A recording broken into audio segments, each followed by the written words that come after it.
Hello friends, नमस्कार, जय हिंद। कर्म एकेडमी में आपका स्वागत है। दोस्तों, हम लोग एक नया मुहिम लेकर चले हैं।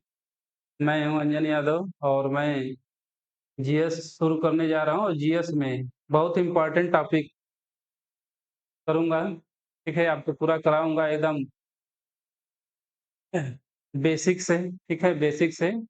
और उसके बाद उस पे आधारित एक टॉपिक पर लगभग 50 क्वेश्चन, नहीं तो कम से कम 35 से 40 क्वेश्चन तो कराऊंगा। ठीक है, तो क्वेश्चन को पहले करने से पहले हम लोग उस टॉपिक को थोड़े से क्लियर कर लेते हैं।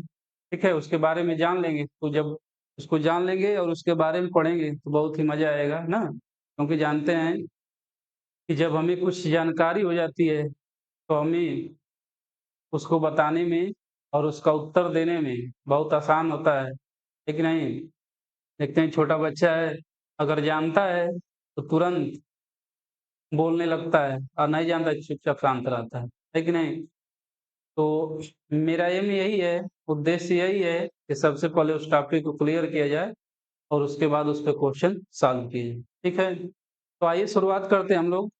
संविधान का बहुत ही इम्पोर्टेंट टॉपिक, संविधान की प्रस्तावना। ठीक है, संविधान की प्रस्तावना पीछे देख रहे हैं, स्क्रीन पे देख रहे हैं। उद्देशिका या प्रस्तावना जिसको इंग्लिश में बोलते हैं प्रेम्बल। ठीक है, तो भारत की उद्देशिका प्रस्तावना या प्रेम्बल क्या है, इसके बारे में हम लोग जानते हैं। और एक-एक वर्ड के बारे में हम लोग जानेंगे कि इसका अर्थ क्या है। क्योंकि दोस्तों जानते हैं उद्देशिका और प्रस्तावना से बहुत इम्पोर्टेंट क्वेश्चन बनते हैं और लगभग हर एग्जाम में 1 क्वेश्चन, 2 क्वेश्चन, 3 क्वेश्चन आ सकते हैं और आते भी। ठीक है, चाहे वनडे का एग्जाम हो, चाहे पीसीएस प्री का एग्जाम हो, आरओ का एग्जाम हो, चाहे आईएएस का एग्जाम हो, सब में ये टॉपिक आता है। ठीक है, तो हम लोग शुरुआत करते हैं। ठीक, सबसे पहले एक बार हम लोग सभी लोग पढ़ा जाएगा, 1 से 2 बार मैं इतने में पढ़ाऊँगा, जितना भी 1 घंटा लगेगा, 1.5 घंटा लगेगा, उसी में 3-4 बार मैं बोल दूँगा कि आप एकदम माइंड फ्रेश करके पढ़िए, ना सुनिए और देखिए कि कुछ बातें आपको याद होंगी। ठीक है, तो शुरुआत करते हैं हम लोग प्रस्तावना, उसके बाद क्या-क्या बातें इसमें हम लोग पढ़ा जाएगा। ठीक है, तो शुरुआत होती है बहुत बढ़िया ज़बरदस्त एकदम एनर्जी के साथ, हम भारत के लोग। ठीक है, हम भारत के लोग, तो हमारी प्रस्तावना शुरुआत होती है हम यानी भारत की जनता। ठीक है, हम यानी भारत की जनता। तो शुरुआत है, एक बार मैं पढ़ दे रहा हूँ, फिर उसके बाद थोड़ा-सा स्लो में किया जाएगा ताकि आपको कुछ बात।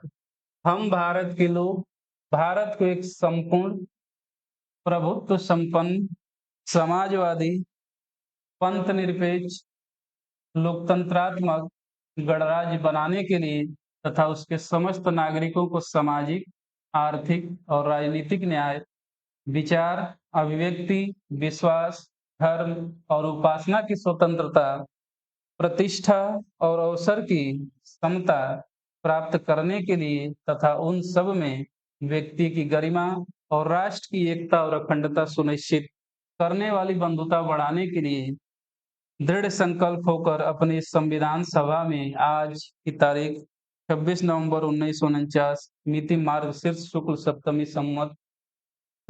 संवत 2006 को एतद द्वारा इस संविधान को अंगीकृत, अधिनियमित और आत्मर्पित करते हैं।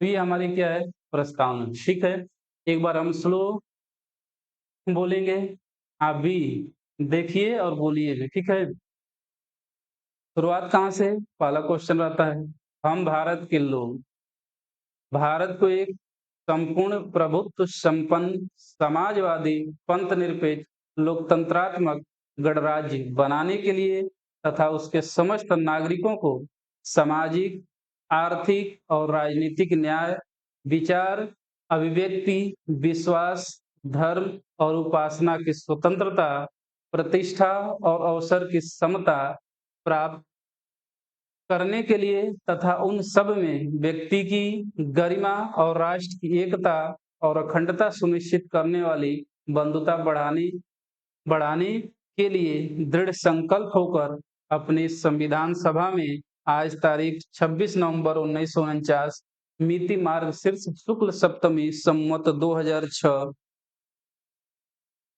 को एतद द्वारा इस संविधान को अंगीकृत, अधिनियमित और आत्मर्पित करते हैं। ठीक है दोस्तों, तो ये हम लोग की क्या है, प्रस्तावना है। ठीक है, ये हम लोग की प्रस्तावना है। तो हम लोग शुरू करते हैं, इसमें किस तरह टाइप का क्वेश्चन पूछते हैं, हाँ पूछा गया है। ठीक है,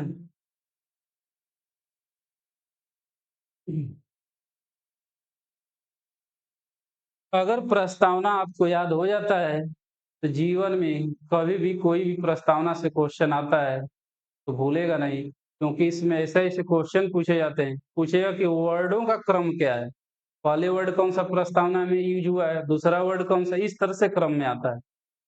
और इसको तुक्का लगाएंगे तो नहीं होगा, या रट लेंगे, क्वेश्चन रटेंगे तो होगा तो नहीं। तो इसलिए अरे याद कर जाओ, इतने वर्डिंग का है, बहुत कम वर्ड का है। ठीक है नहीं, तो शुरुआत करते हैं। देखिए, हम भारत के लोग, ठीक है, हम भारत के लोग, क्वेश्चन हम लोग शुरू करते हैं। हम भारत के जो क्वेश्चन पूछे जाते हैं, क्या क्वेश्चन पूछे जाते हैं कि जो प्रस्तावना है किससे शुरुआत होती है, तो हम भारत के लोग से। प्रस्तावना की शुरुआत किससे होती है, स्टार्टिंग किससे है, तो we the people of India से, हम भारत के लोग। ठीक है, भारत को एक संपूर्ण प्रभुत्व संपन्न समाजवादी पंथ निरपेक्ष लोकतंत्रात्मक गणराज्य, ये क्रम है ना। पहला आएगा कौन सा, संपूर्ण प्रभुत्व संपन्न, दूसरा समाजवादी, तीसरा पंथ निरपेक्ष, चौथा लोकतंत्रात्मक और पांचवा है गणराज्य बनाने के लिए तथा उसके समस्त नागरिकों को यानी भारतीय की जनता को क्या हम दिलाएंगे, तो सामाजिक, पहला, दूसरा आर्थिक, तीसरा राजनीतिक क्या, न्याय। ठीक है, न्याय। तो प्रस्तावना में कितने प्रकार के न्याय की व्यवस्था की गई है या बात की गई है, तो 3 प्रकार की न्याय की बात की गई। कौन सा, सामाजिक, आर्थिक और राजनीतिक न्याय। ये क्वेश्चन पूछा गया है कि प्रस्तावना में कितने प्रकार के न्याय की बात है, 3 प्रकार का। ठीक है, 3 प्रकार का। अगला, विचार, विचार, अभिव्यक्ति, विश्वास, धर्म और उपासना की स्वतंत्रता। यानी प्रस्तावना में कितने प्रकार की स्वतंत्रता, फ्रीडम की बात की गई है, तो पहला विचार, दूसरा अभिव्यक्ति, तीसरा विश्वास, चौथा धर्म, पांचवा उपासना। कितने प्रकार की स्वतंत्रता हो गई, 5 प्रकार, याद रखिएगा 3 5। अगला, प्रतिष्ठा और अवसर की समता या समानता। तो कितने प्रकार की प्रस्तावना में समानता की बात की गई है, तो 2 प्रकार की समता की बात की गई। पहला कौन सा, प्रतिष्ठा, और दूसरा कौन सा, अवसर की समानता। ठीक है, आगे चलते हैं। प्राप्त करने के लिए तथा उन सब में व्यक्ति की क्या बनाना है, गरिमा बढ़ाना। क्या है, गरिमा, क्योंकि व्यक्ति क्या है, गरिमामयी है, उसका जीवन गरिमामयी होनी चाहिए। फिर क्या है, राष्ट्र की एकता और अखंडता सुनिश्चित करने वाली क्या, बंधुता यानी भाईचारा बढ़ाने के लिए दृढ़ संकल्प होकर अपनी संविधान सभा में आज तारीख 26 नवंबर 1949 मिति मार्च शुक्ल सप्तमी संवत 2006 एतद द्वारा इस संविधान सभा को अंगीकृत, अधिनियमित और आत्मर्पित करते हैं। ठीक है दोस्तों, तो ये हम लोग को क्या है, प्रस्तावना है। अब देखिए, एक एक वर्ड का मीनिंग समझते हैं, इसका मतलब क्या है, और क्वेश्चन टैकल करते हैं जो क्वेश्चन आते हैं। ठीक है, हाँ एक देख लीजिए। तो कितने प्रकार की न्याय की बात है, 3 प्रकार की। कितने प्रकार की स्वतंत्रता की बात है, 5 प्रकार की। कितने प्रकार की समानता की बात है, 2 प्रकार की। ठीक है, तारीख क्या है, ये इंपॉर्टेंट सब क्वेश्चन है। तारीख क्या है, तो 26 नवंबर 1949। ठीक है, ये तारीख है।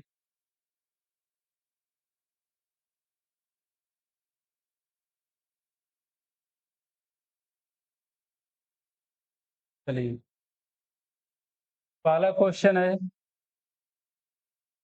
कि भारत के संविधान जो है भारत का संविधान अपनी ऊर्जा किससे ग्रहण करता है? एक पहला क्वेश्चन, भारतीय संविधान को ऊर्जा, एनर्जी, पावर किससे मिलता है कि नहीं? कोई भी सिस्टम चलाना है, कुछ भी चलाना है, तो पावर की आवश्यकता हो कि नहीं? तो आखिर में भारतीय संविधान को किससे पावर मिलता है, एनर्जी किससे मिलता है? तो पहली लाइन, हम भारत के लोग से, यानी जो भारतीय संविधान को ऊर्जा मिलता है, ठीक है, ऊर्जा मिलता है, वो किससे मिलता है? तो भारत की जनता से, भारत के लोगों से, ठीक है, इसलिए है क्या, हम भारत के लोग, ठीक है। ये नहीं कि कोई नेता हुआ उससे एनर्जी पावर है, कोई अधिकारी उससे पावर, राष्ट्रपति उससे पावर लेता है, प्रधानमंत्री उससे नहीं। ये सब तो इसके अंदर है ना, ये सब इसके अंदर है। हाँ, ये हमारी संविधान की देन है वो लोग पद, ठीक है। तो हमारा जो संविधान है किससे एनर्जाइज होता है? तो हमसे होता है, यानी भारत के लोगों से, ठीक है। आगे, अब उद्देश्य क्या है कि भारत को हम क्या बनाना चाहते हैं? उद्देश्य क्या है? ठीक, इसको मिटा देते हैं ना, डिस्कार्ड कर देते हैं, क्योंकि कम लिखा रहेगा तो आपको समझ में भी आएगा, ठीक है। अब है कि उद्देश्य क्या, भारत को हम क्या बनाना चाहते हैं? भारत, तो पहला क्या है, भारत को एक संपूर्ण प्रभुत्व संपन्न राष्ट्र हम बनाएंगे। इसका मतलब क्या है? संपूर्ण प्रभुत्व संपन्न भारत राष्ट्र है, इसका मतलब है भारत का चाहे आंतरिक हो और चाहे बाह्य डिसीजन हो, कोई भी मामला हो, वो स्वतंत्र है अपना डिसीजन लेने के लिए, ठीक है, वो स्वतंत्र है अपना डिसीजन लेने की। ये नहीं कि भारत पर कोई दूसरा कहे कि भारत इस तरह से काम करे, ठीक नहीं, ऐसा नहीं है, क्योंकि हम भले एक वर्डिंग आता है कि कॉमनवेल्थ, ठीक है, कॉमनवेल्थ का हम सदस्य है, कॉमनवेल्थ का सदस्य, लेकिन उससे मतलब नहीं है हम क्या है, हम भारत अपना आंतरिक, चाहे कोई आंतरिक मामला हो और चाहे बाह्य मामला हो, चाहे बाहरी मामला हो, सभी पे डिसीजन कौन कर सकता है? भारत स्वयं कर सकता है। इसी का मतलब संपूर्ण प्रभुत्व संपन्न, यानी पूरी तरह से हम संपन्न है, पूरी तरह से हम भरे पूरे हैं, ठीक ना। देखे कि नहीं, अभी एक पहलगाम जब घटना हुई तो उसमें भारत भी ऑपरेशन सिंदूर के तहत क्या किया, बदला लिया। अब ऐसा लगा कि भारत और पाकिस्तान के बीच युद्ध युद्ध लग गया है कि नहीं?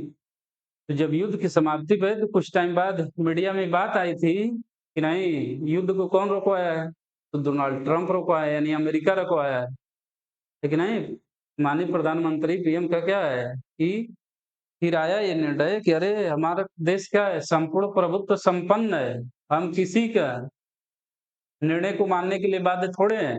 हमारे ऊपर अमेरिका थोड़े राजी कर सकता है या नहीं कर सकता है कि हमने युद्ध रोका है, ठीक ना। तो इसका मतलब है हम अपना डिसीजन स्वयं लेंगे, हम युद्ध अपने आप रोके थे वो, ठीक ना।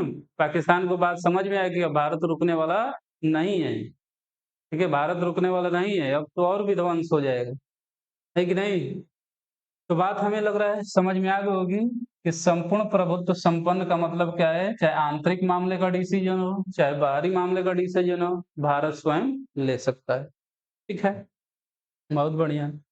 वीडियो आपको अच्छी लग रही हो तो लाइक, शेयर और सब्सक्राइब जरूर करिए और दूसरे को भी फॉरवर्ड करिए, ठीक है, ताकि और लोग भी इससे जुड़ पाएं और को समझ पाएं। अगला देखिए क्या है, अगला जो वर्ड है समाजवादी, ठीक है, अगला जो वर्ड है समाजवादी, ठीक है, समाजवादी।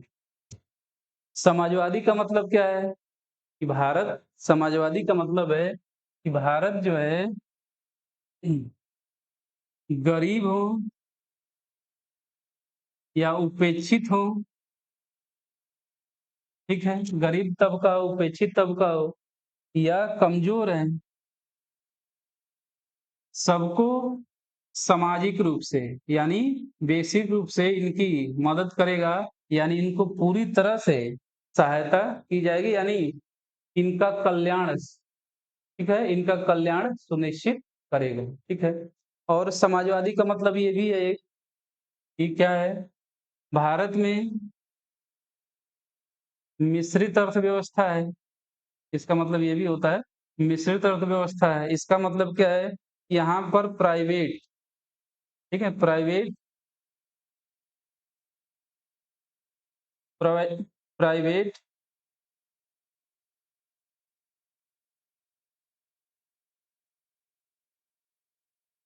कंपनी भी कार्य कर सकती है, और सरकारी तो है ही है, सर्व सर्व सरकारी तो है ही है, ठीक है। सरकारी कंपनी तो कार्य कर ही रही है, ठीक है। सरकारी कंपनी दोनों कार्य कर सकती है, यानी मिश्रित। और इसको कब जोड़ा गया है? तो और पावर मिल गया कब? तो वर्ष 1991 में जब आया था, ठीक ना, ग्लोबलाइजेशन वाला, ठीक है। ग्लोबलाइजेशन लिबरलाइजेशन ही आया उसके द्वारा।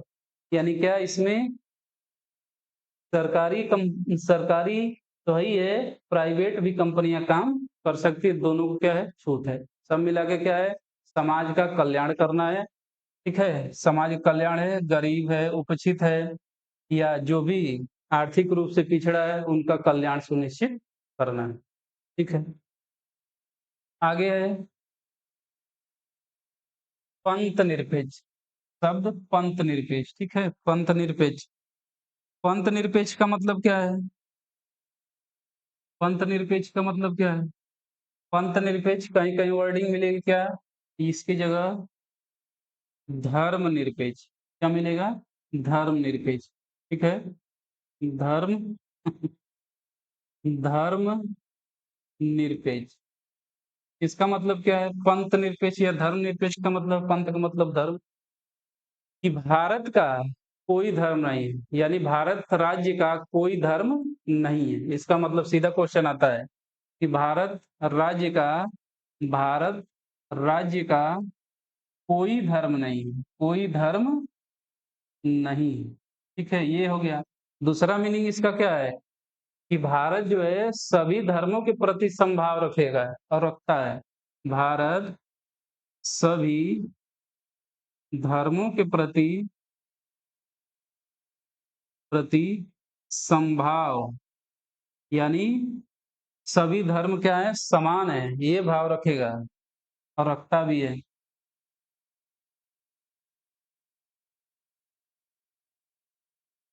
ठीक है, ये है। तीसरा अर्थ क्या है इसका?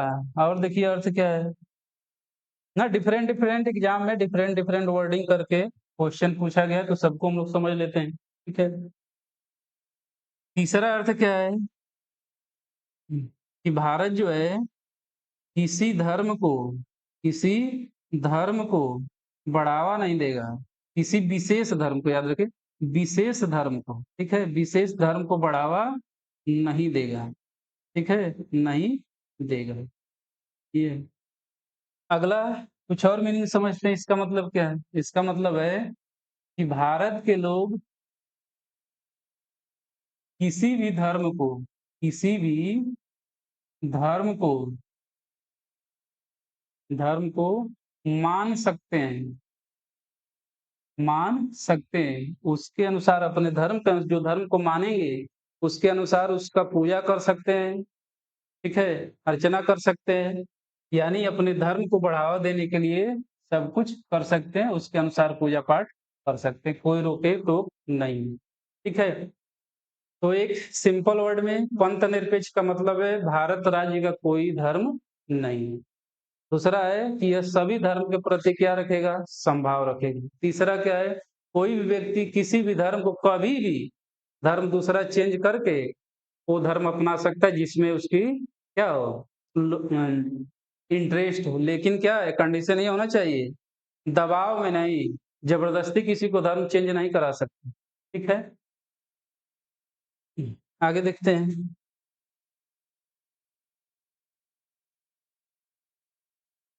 आगे जो शब्द है लोकतंत्रात्मक, ठीक है, शब्द लोकतंत्रात्मक का अर्थ क्या होगा? ठीक है, लोकतंत्रात्मक का मतलब होता है, या इसकी जगह क्या होगा, जनतंत्र, ठीक है। जनतंत्र भी कहीं कहीं दिखता है, ये वर्डिंग नहीं देता तो जनतंत्र दिखाता है। लोकतंत्र यानी जनतंत्र का मतलब क्या है कि यहाँ पर लोग अपनी सरकार कुछ निश्चित समय के लिए स्वयं चुनते हैं, ठीक है। तो यहाँ पर लोगों का तंत्र है, ठीक है, किसका तंत्र है? लोगों का तंत्र, लोगों का तंत्र है। इसका मतलब है कि भारत की जनता, ठीक है, भारत की जनता अपने प्रतिनिधि, अपने प्रतिनिधि स्वयं चुनती है, स्वयं चुनती है और पार्लियामेंट में, संसद में भेजती है और उससे फिर एक नेता चुना जाए तो देश का क्या होता है? प्रधानमंत्री होता है, ठीक ना? प्रधानमंत्री होता है। तो लोकतंत्र का मतलब क्या है? कि जनता के पास पावर है, ठीक ना? ये किसी के पास बपौती नहीं है कि तुम क्या एक बार गद्दी पा गए, एक बार सांसद, विधायक या प्रधानमंत्री, मुख्यमंत्री बन गए तो तुम ऑलवेज रहोगे, ऐसा नहीं है। समय आएगा तुमको हटा देगी यहाँ की जनता। इसका मतलब है कि किसके पास पावर है? भारत की जनता के पास पावर है, ठीक है? भारत के लोगों के पास पावर है। यहाँ का लोकतंत्र है, ठीक है? लोकतंत्र है। दूसरा और भी कह सकते हैं कि यहाँ की जनता चुनाव भी लड़ सकती है, ठीक है? चुनाव भी लड़ सकती है, अपने भी चुनाव लड़ सकती है, इसमें कोई रोक-टोक नहीं है। कोई भी व्यक्ति भारत का हो, जो कंडीशन फुलफिल होता है चुनाव के लिए और किस पद के लिए क्या फुल है, वो भी क्या कर सकता है? चुनाव लड़ सकता है, ठीक है? तो यहाँ पर क्या है? जनता अपने नेता को चुनती है और उसका प्रतिनिधित्व वो करता है, ठीक है? कुछ भी हुआ 5 साल के बाद हम फिर हटा देंगे ना, ड्यूरेशन 5 साल के बाद उनको फिर हम हटा देंगे और अपनी सरकार फिर चुनेंगे। तो इसका मतलब है लोकतंत्र। अगला जो वर्डिंग है वो है कौन-सा?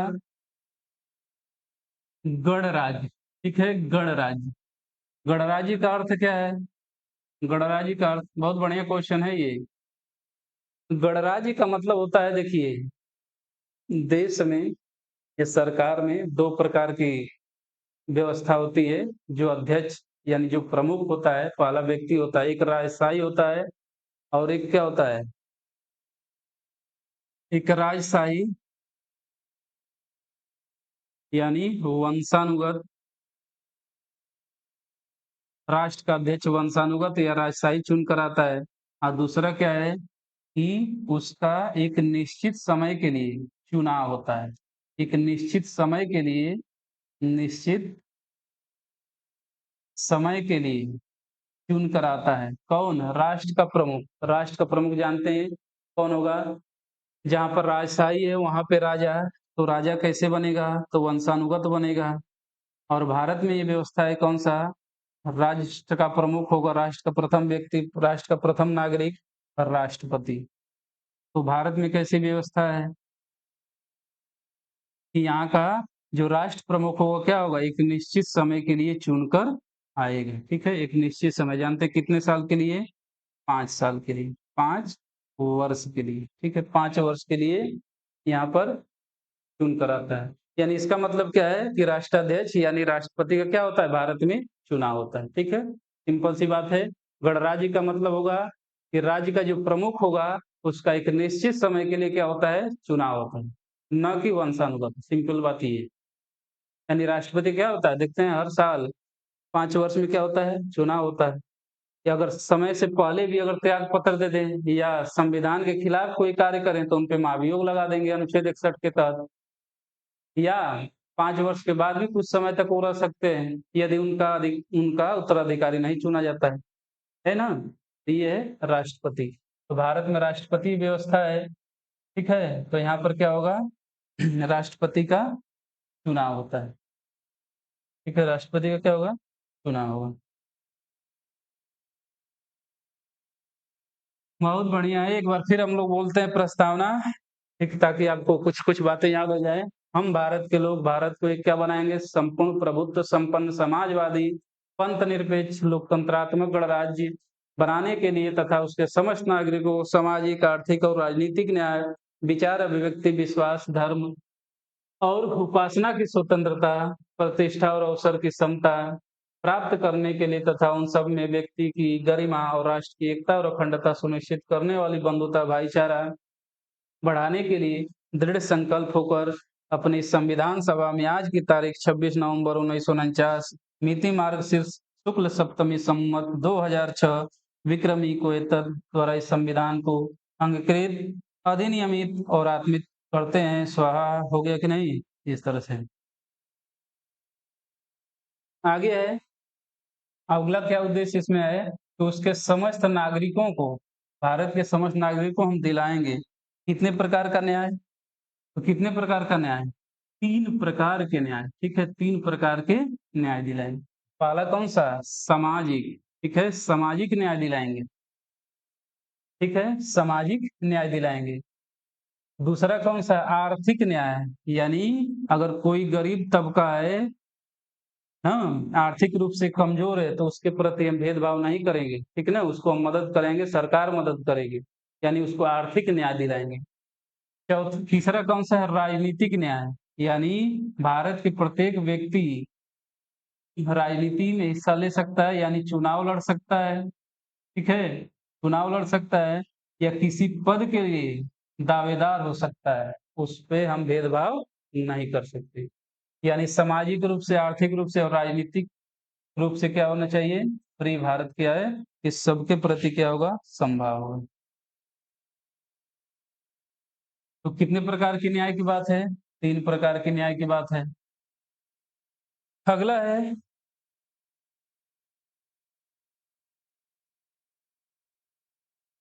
कितने प्रकार की स्वतंत्रता है ना? स्वतंत्रता कितने प्रकार की है?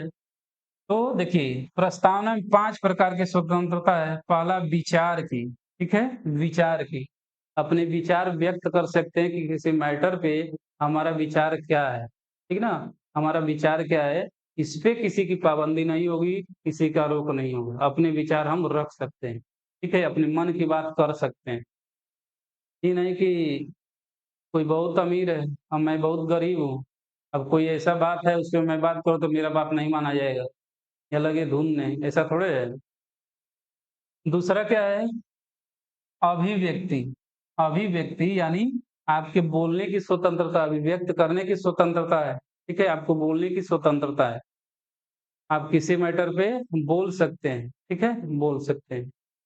तीसरा क्या है? विश्वास है, ठीक है? विश्वास है, यानी आप किसी भी धर्म को समझिए, धर्म रूप से उसको मान सकते हैं, उपासना उसकी पूजा-पाठ कर सकते हैं और उसमें क्या कर सकते हैं? विश्वास कर सकते हैं। ठीक ना? इसमें कोई रोक-टोक नहीं होगा। तो ये तीनों मान लिए है किससे? धर्म से संबंधित है कि आप किसी भी धर्म में विश्वास कर सकते हैं, मानिए, किसी भी धर्म को मानिए और उपासना है, अपने अनुसार उसकी उपासना करिए, उसका पूजा-पाठ करिए। है कि नहीं? तो ये अपना कर सकते हैं। जानते हैं कि धर्म और उपासना की स्वतंत्रता है, विश्वास, धर्म, उपासना क्या आता है? धार्मिक स्वतंत्रता आती है, मूल अधिकार में बात है। अनुच्छेद 25 से लेकर 28 में बात की गई, धार्मिक स्वतंत्रता की बात की गई है कि नहीं? फिर है, ये भी स्वतंत्रता की बात की गई, विचार अभिव्यक्ति की स्वतंत्रता के अधिकार में, ठीक है? तो अनुच्छेद 19 में बात की गई है, आर्टिकल 19 ये बात की गई। आगे देखिए,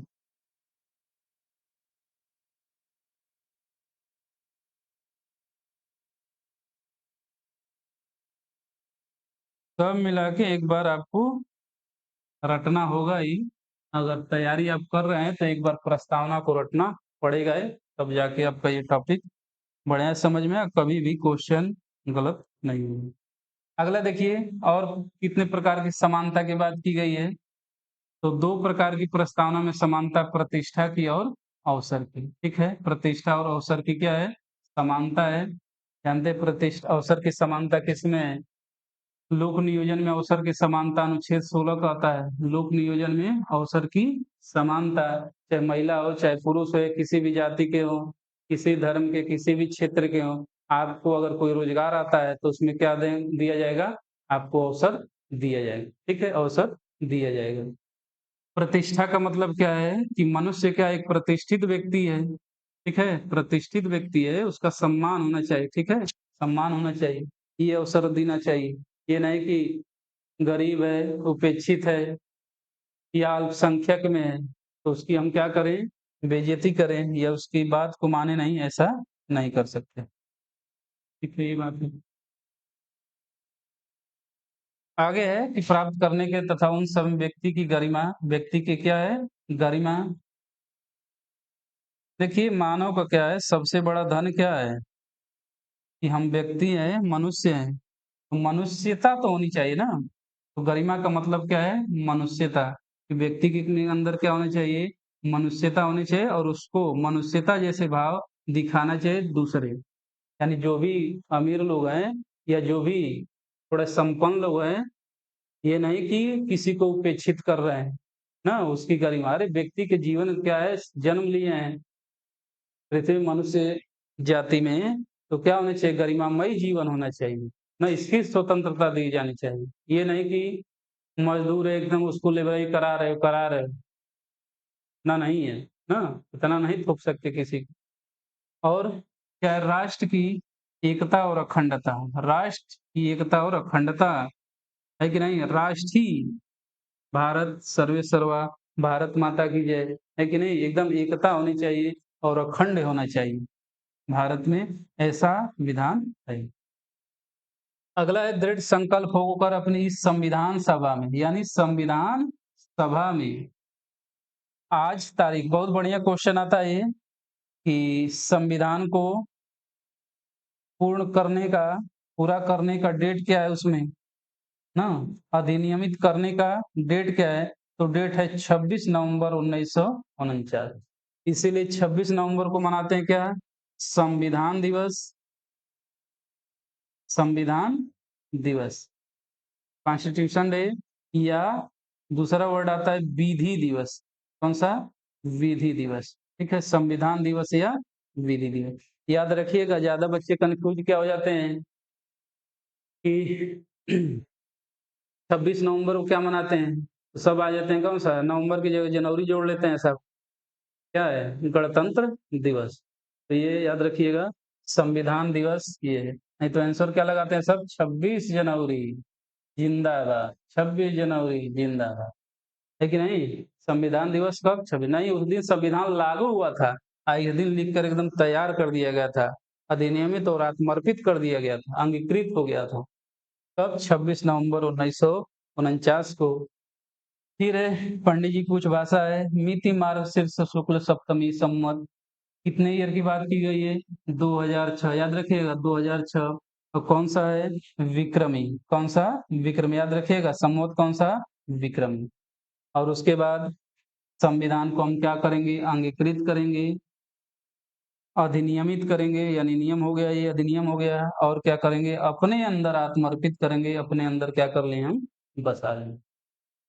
ठीक, तो ये हमारी क्या थी, प्रस्तावना थी, और इसका मीनिंग था। दोस्तों अब देखते हैं कि किस तरह का क्वेश्चन पूछा गया। ये जितना बताया गया सब क्वेश्चन ही है, याद रखिए सब क्वेश्चन पूछे गए एग्जाम में, और भी इंक्लूड करते हैं कौन कौन सा क्वेश्चन इससे पूछे जाते हैं। फिर एक बार हम चाहेंगे कि एक बार बोलिए प्रस्तावना। हम भारत के लोग भारत को एक संपूर्ण प्रभुत्व संपन्न समाजवादी पंथ निरपेक्ष लोकतंत्रात्मक गणराज्य बनाने के लिए तथा उसके समस्त नागरिकों को सामाजिक, आर्थिक और राजनीतिक न्याय, विचार अभिव्यक्ति, विश्वास, धर्म और उपासना की स्वतंत्रता, प्रतिष्ठा और अवसर की समता प्राप्त करने के लिए तथा उन सब में व्यक्ति की गरिमा और राष्ट्र की एकता और अखंडता सुनिश्चित करने वाली बंधुता बढ़ाने के लिए दृढ़ संकल्प होकर अपनी संविधान सभा में आज तारीख 26 नवंबर 1949 मिति मार्गशीर्ष शुक्ल सप्तमी संवत 2006 विक्रमी को एतद द्वारा इस संविधान को अंगीकृत, अधिनियमित और आत्मर्पित करते हैं। जय हो भारत, जय संविधान, भारत माता की जय। ठीक है, सब लोग कमेंट में जरूर भारत माता की जय लिखिए। हम्म, राष्ट्रीयता अंदर से आती है, बाहर से नहीं। राष्ट्रीयता, नेशनलिज्म अंदर से की भावना है, बाहर की नहीं। किसी पर थोपेंगे तो थोड़े होगा, है कि नहीं। चलिए अब क्वेश्चन देखते हैं, और क्या क्वेश्चन आया हुआ है। देखिए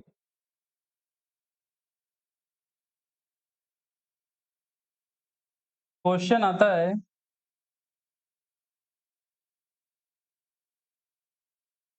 कुछ व्यक्तियों का नाम आता है, वर्डिंग आता है, जैसे क्वेश्चन क्या है,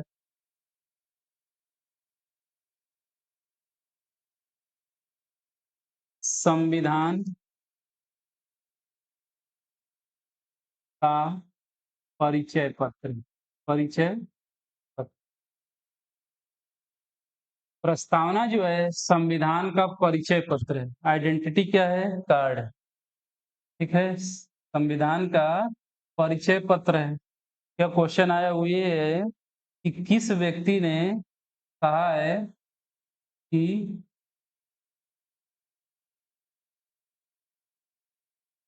प्रस्तावना जो है संविधान का क्या है? परिचय पत्र। ये बहुत बढ़िया क्वेश्चन है। संविधान प्रस्तावना प्रियम्बल संविधान का क्या है? परिचय पत्र। किस व्यक्ति ने कहा है? तो ये कहें एन ए पालकी वाला। एन ए पालकी वाला। पालकी वाला देखते हैं कि पालकी है। पालकी जिसी तरह शुरू होता है तो गाना बहुत याद आता है, जो खलनायक गाना है, पालकी में होके सवार चली रही, मैं तो अपने साजन के साथ चली ना। कितना बार ये धुन तो इसकी इतनी म्यूजिक खतरनाक है, बहुत बढ़िया लगता है। किसने कहा है संविधान का परिचय पत्र? तो एन ए पालकी वाला है। एन ए पालकी वाला ने प्रस्तावना को संविधान का क्या कहा है? परिचय पत्र है। ठीक है, आगे देखिए क्वेश्चन क्या है। अरे बहुत बढ़िया बढ़िया क्वेश्चन है, तब आपका क्वेश्चन हो जाएगा। आगे देखिए, प्रस्तावना को संविधान की कुंजी। ठीक, संविधान की कुंजी। ठीक, कुंजी। दूसरा, संविधान की आत्मा, सोल ऑफ कॉन्स्टिट्यूशन।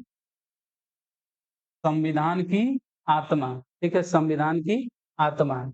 तीसरा, संविधान का आभूषण। कितना बढ़िया है, संविधान का आभूषण। संविधान का आभूषण। ठीक है, ये तीनों बात किसने कहा है? कौन सा? संविधान की कुंजी किसने कहा है, संविधान की आत्मा किसने कहा है, और संविधान का आभूषण किसको? प्रस्तावना। किसको? प्रस्तावना। तो ये तीनों स्टेटमेंट एक व्यक्ति का है, उनका नाम है, बहुत बढ़िया नाम है, और ये क्वेश्चन आया हुआ है ठाकुर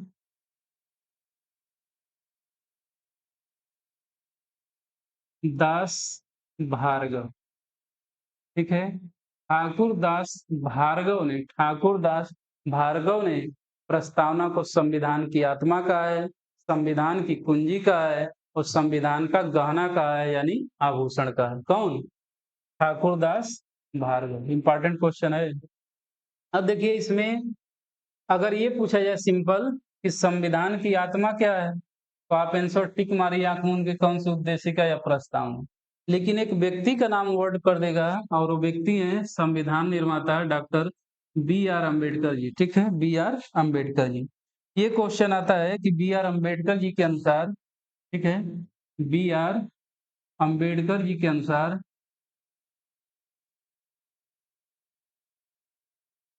संविधान की आत्मा क्या है? संविधान की आत्मा क्या है? तो वो है अनुच्छेद 32। ठीक है, आर्टिकल 32, अनुच्छेद 32। आज इसका हेडिंग क्या है? संवैधानिक, संवैधानिक उपचारों का अधिकार। उपचारों का अधिकार। तो बी आर अम्बेडकर जी ने कहा है संविधान की आत्मा किसको? अनुच्छेद 32 को, आर्टिकल 32 को। याद रखिएगा, अगर किसी व्यक्ति विशेष का नाम देगा कि बी आर अम्बेडकर के अनुसार संविधान की आत्मा क्या है, तो है अनुच्छेद 32। और अगर ये व्यक्ति कहेगा कि संविधान की आत्मा ठाकुर दास भार्गव के अनुसार क्या है, तो क्या होगा? प्रस्तावना। या सिंपल कहेगा कि संविधान की आत्मा क्या है, तो आप आंसर लगाइए किस पे? प्रस्तावना पे। ठीक है, प्रेमबल ऑफ इंडियन कॉन्स्टिट्यूशन। ठीक, आगे देखते हैं।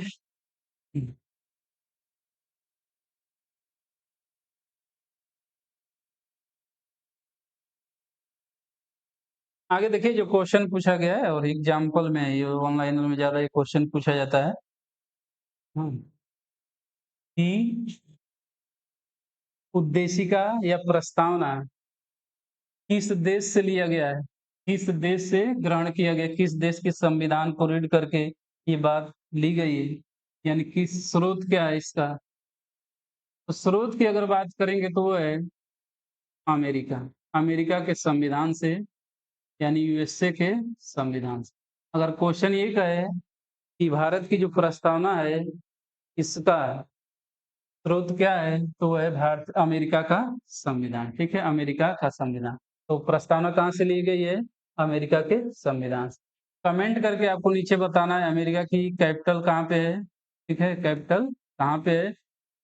ठीक, आगे इसमें कनेक्ट करता किया जाएगा। हाँ, आगे आगे देखिए,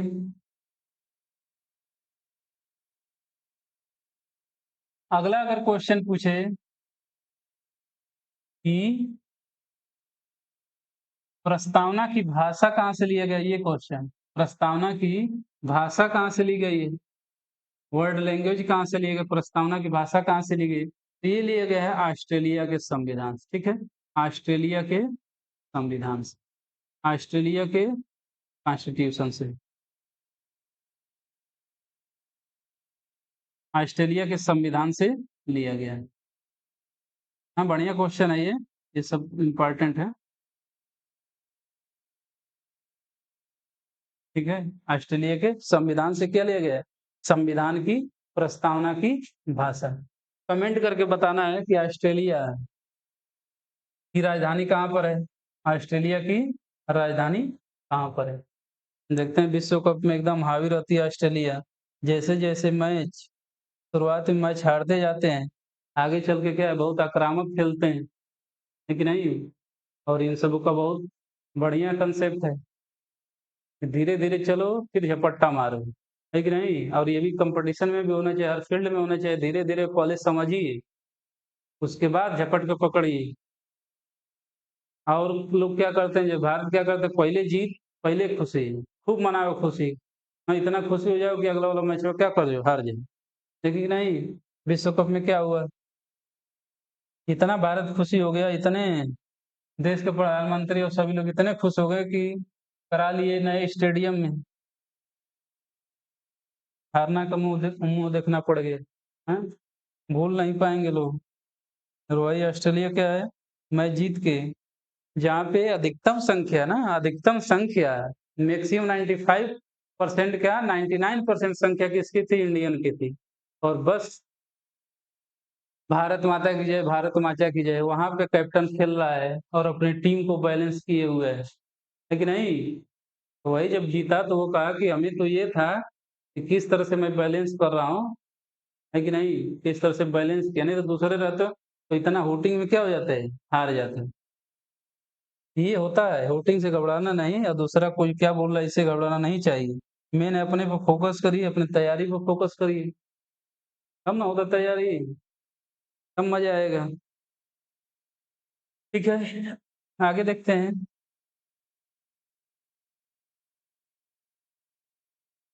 और क्वेश्चन इसमें है, ये वाला तो हो ही गया कि डेट क्या है, तो 26 नवंबर 1949। ठीक है, 1949।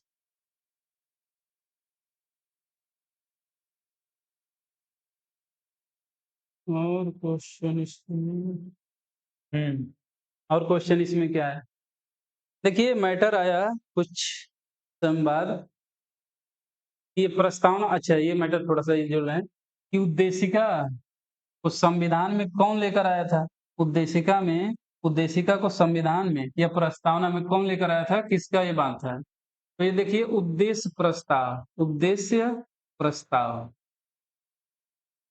ठीक है, उद्देश्य प्रस्ताव जो लेकर आए थे, वो लेकर आए थे भारत के प्रथम प्रधानमंत्री पंडित जवाहरलाल, जवाहरलाल नेहरू। ठीक है, जवाहरलाल नेहरू, जवाहरलाल नेहरू ने ही उद्देश्य प्रस्ताव लेकर आया था। और यही उद्देश्य प्रस्ताव अंतोगत्वा मॉडिफिकेशन करके प्रस्तावना लिखा गया। ठीक है, प्रस्तावना लिखा गया। क्वेश्चन आता है कि सबसे ज्यादा संविधान सभा के सदस्यों का ध्यान किस पर था, तो जानते हैं कि ध्यान किस पे होना चाहिए, अरे जो हम उसका सार लिख रहे हैं, निचोड़ लिख रहे हैं, उस पे ध्यान होना चाहिए, है कि नहीं। तो प्रस्तावना पे जोर था कि प्रस्तावना ऐसे लिखा जाए कि एक बार कोई रीड कर ले तो ये शान से कहे कि हमारे अंदर ये चीज है, हमारे अंदर ये है, ठीक है कि नहीं? तो प्रस्तावना क्या है? हमारे भारतीय संविधान का निचोड़ है, सार है, ठीक है? इसको हम पढ़कर जान सकते हैं कि हमारा संविधान कैसा है, ठीक है? हमारा संविधान कैसा है। तो किसके द्वारा ये बात लाई गई थी? तो पंडित जवाहरलाल नेहरू के द्वारा उद्देश्य प्रस्ताव, वही उद्देश्यों का अंतुगत्वा उद्देशिका बनी, ठीक है? यही उद्देशिका बनी। तो ये क्वेश्चन है कि संविधान का सार निचोड़ है ये। अगला है,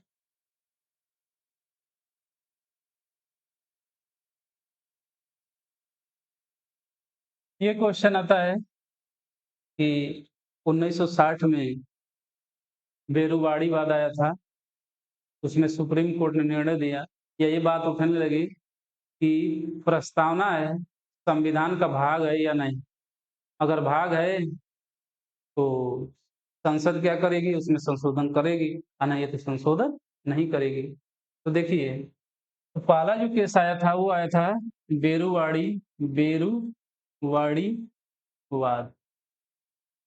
बेरुवाड़ी वाद वर्ष 1960 में। इसमें सुप्रीम कोर्ट ने कहा, उच्चतम न्यायालय ने कहा कि प्रस्तावना जो है संविधान का भाग नहीं है, इसलिए विधायिका इसमें संशोधन नहीं कर सकते, यानी संसद इसमें संशोधन नहीं कर सकते। किस वाद में? याद रखिए, क्वेश्चन पूछा गया है बेरुवाड़ी वाद वर्ष 1960 में, ठीक है? वर्ष 1960 में।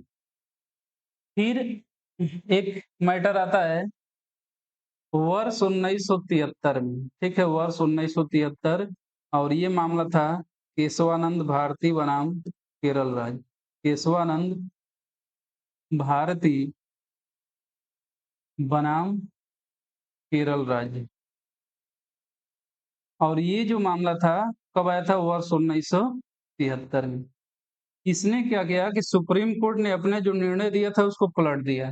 अपने निर्णय को क्या कर दिया? पलट दिया। वो कहा कि नहीं, प्रस्तावना जो है संविधान का भाग है, और इसमें क्या है कि संसद यानी विधायिका इसमें संशोधन कर सकती है। लेकिन एक वर्ड कहा उसने कि जो इसकी मूलभूत स्ट्रक्चर, बेसिक स्ट्रक्चर है, मूलभूत स्ट्रक्चर, उसमें कोई संशोधन नहीं करेंगे। लेकिन फिर न्यायालय ने ये भी डिसाइड नहीं किया कि कौन सा इसमें, हम क्या कहेंगे कि कौन सा इसमें स्ट्रक्चरल है, यानी मूलभूत बातें क्या है, ठीक ना? ये है। तो किस वाद ने माना कि इस प्रस्तावना में संशोधन हो सकता है? तो वो वाद माना था केशवानंद भारती बनाम केरल राज्य 1973 ने।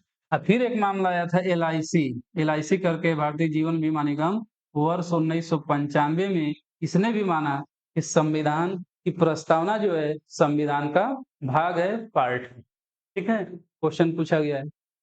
अब ये पार्ट है, तो बाद में एक संशोधन किया गया, और अब तक प्रस्तावना में केवल एक बार संशोधन किया गया है, ठीक है? प्रस्तावना में केवल एक बार अब तक क्वेश्चन पूछा जाता है ये कि प्रस्तावना में कितनी बार संशोधन किया जा चुका है? तो केवल एक बार। तो अब तक प्रस्तावना में केवल एक बार संशोधन किया गया है। एक बार संशोधन किया गया है। हाँ, बहुत इंपॉर्टेंट क्वेश्चन है, ये सब पूछा जाता है। किया गया है एक बार। और कब किया गया था और किस संशोधन द्वारा किया गया था? तो ये था 42वां संविधान संशोधन, 42वां संविधान संशोधन वर्ष 1976। दोनों बात इंपॉर्टेंट है, वर्ष भी याद रखना है और कौन सा संशोधन है, कौन सा अमेंडमेंट है, वो भी याद रखना है। तो कौन सा है? 42वां संविधान संशोधन, और किस वर्ष किया गया था? वर्ष 1976 में।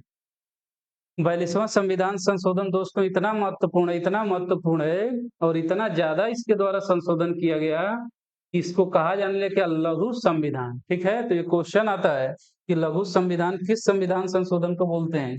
तो लघु संविधान किसको बोलते हैं?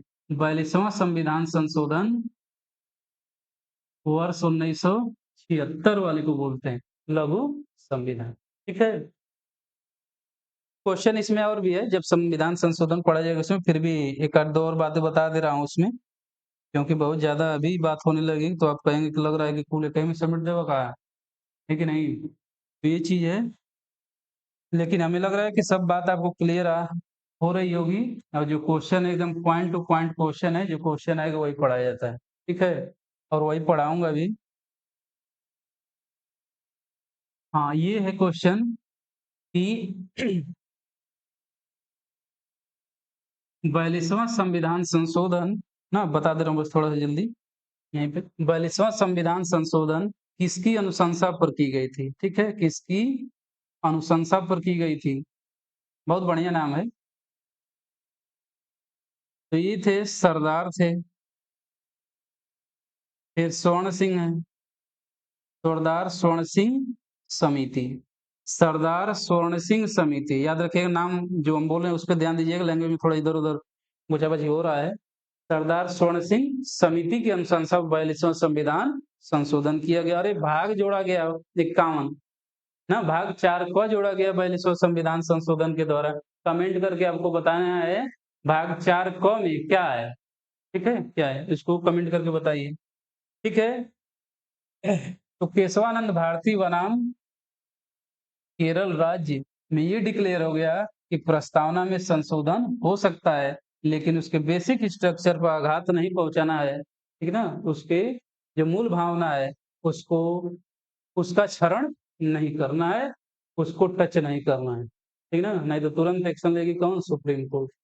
अगला चीज है, अब जो है जो संविधान संशोधन 42वां किया गया 1976 में, इसके द्वारा 3 शब्द जोड़े गए, ठीक है, इसके द्वारा 3 शब्द जोड़े गए और क्वेश्चन ये पूछा जाता है कि कौन कौन से शब्द जोड़े गए।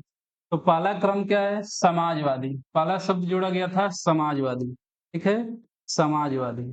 ये क्वेश्चन पूछता है किस संविधान संशोधन द्वारा जोड़ा गया। दूसरा कौन सा जोड़ा गया था? पंथ निरपेक्ष या धर्म निरपेक्ष, पंथ निरपेक्ष, ना, ये दूसरा शब्द जोड़ा गया था। और तीसरा शब्द था अखंडता। तीसरा शब्द कौन सा था? अखंडता था, राष्ट्र की अखंडता। तो तीसरा कौन शब्द है? अखंडता। तो ये 3 शब्द 42वां संविधान संशोधन 1976 के द्वारा जोड़ा गया। कौन कौन सा? समाजवादी, पंथ निरपेक्ष, अखंडता। कौन सा? समाजवादी, पंथ निरपेक्ष, अखंडता। समाजवादी, पंथ निरपेक्ष, अखंडता, 3 शब्द जोड़े गए किस संविधान संशोधन के द्वारा? तो 42वां संविधान संशोधन 1976, किस वर्ष? तो 76 में। क्रम में भी पूछ सकता है कि पहला शब्द कौन सा लिखा गया है प्रस्तावना, दूसरा कौन सा है, तीसरा कौन? तो पहले नंबर पे है समाजवादी, उसके बाद पंथ निरपेक्ष, उसके बाद क्या है? अखंडता है, ठीक है, उसके बाद क्या है? अखंडता है। आगे देखिए, देखिए प्रस्तावना जो है वाद्य योग्य नहीं है, ये बात है। प्रस्तावना जो है वाद्य योग्य नहीं है। इसका मतलब क्या है? वाद्य योग का मतलब वाद्य योग का नहीं, मतलब इसका मतलब क्या है भाई? इसका मतलब ये है कि प्रस्तावना की अगर अवहेलना होती है तो आप, या प्रस्तावना में जो भी बात है उसकी अवहेलना हो रही है तो हम न्यायालय में नहीं जा सकते। जैसे मूल अधिकार में, मूल अधिकार हमको जो मिला है, फंडामेंटल राइट जो मिला है, अगर उसका हनन होता है तुरंत हम जाएंगे कोर्ट में, ठीक ना, कोर्ट में। लेकिन प्रस्तावना वाद योग्य नहीं है, हम कोर्ट में नहीं जा सकते, ठीक है, कोर्ट में नहीं जा सकते। उसी तरह से जैसे संविधान का भाग कौन सा है? 4 डीपीएसपी है, यानी राज्य के नीति निदेशक तत्व है, वो भी वाद्य योग्य नहीं है। अगर उसमें जो बात कही गई अगर हनन नहीं, हनन होता है तो आप कोर्ट में नहीं जा सकते, ठीक है, ये भी वाद्य योग्य नहीं है, ठीक है। तो ये था इम्पोर्टेंट क्वेश्चन।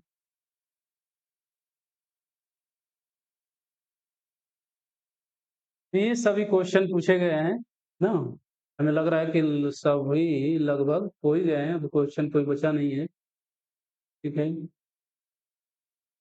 हाँ, ये वर्ड देख लीजिए, ये वाली बात है।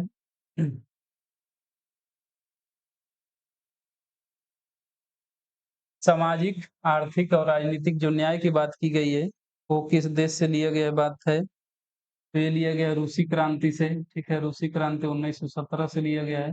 हाँ, 1917 से लिया गया है।